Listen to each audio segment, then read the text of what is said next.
In 2015, scientists detected a ripple in spacetime. It came from two black holes that collided 1.3 billion years ago. The collision lasted half a second, and it released more energy than every star in the observable universe combined. We felt it on Earth as a vibration smaller than 1/10,000th the width of a proton. That's what a black hole collision looks like from 1.3 billion light-years away.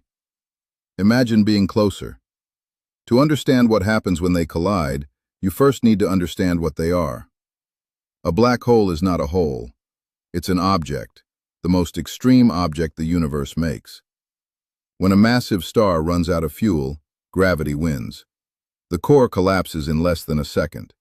Everything, millions of kilometers of stellar material, crushes down to a point smaller than an atom. That point is called a singularity.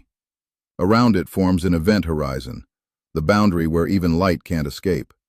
Cross it, and you're gone. Not trapped, gone.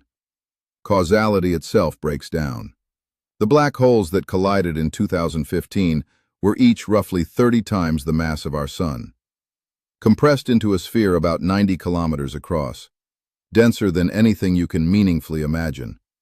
And they found each other. Black holes don't collide instantly. They circle each other first, sometimes for billions of years. This is called the Inspiral. Two black holes locked in orbit, each one warping spacetime so severely that the fabric of the universe itself twists around them. As they spiral inward, they lose energy. Not heat, not light. They radiate gravitational waves, ripples in the geometry of space and time, spreading outward at the speed of light. The closer they get, the faster they orbit. At the end, they're circling each other hundreds of times per second. The gravitational waves intensify. Space-time is churning. And then, contact. The merger itself takes milliseconds. Two black holes become one in an event so violent that for that fraction of a second, more power is radiated than all the stars in the visible universe emit in light. Not the same stars. All of them. At once. But none of it is visible. No explosion, no flash, no shockwave you could see. Just space-time ringing, like a struck bell, as the new black hole settles into its final shape. This ringing is called Ringdown. The gravitational waves it produces carry the black hole's fingerprint. Mass, spin, the exact geometry of the new object that just formed. The black hole that emerged from the 2015 collision was 62 times the mass of our Sun. 3 solar masses were converted entirely into gravitational wave energy in half a second. 3 suns, vaporized into ripples in space. Gone. We detected this with LIGO, 2 L-shaped detectors, one in Louisiana, one in Washington State, each with arms 4 kilometers long.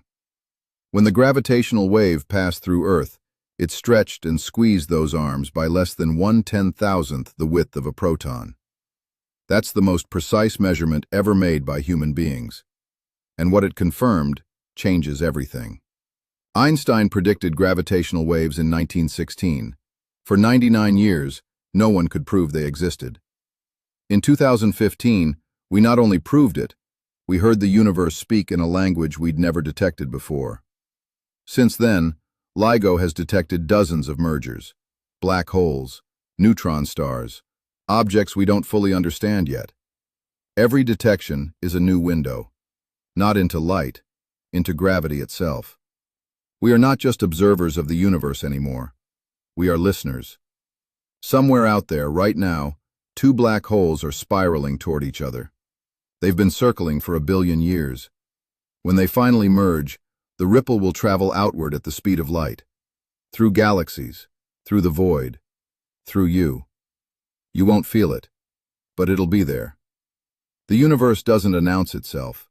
It just keeps happening, whether we're listening or not. We just learned how to listen,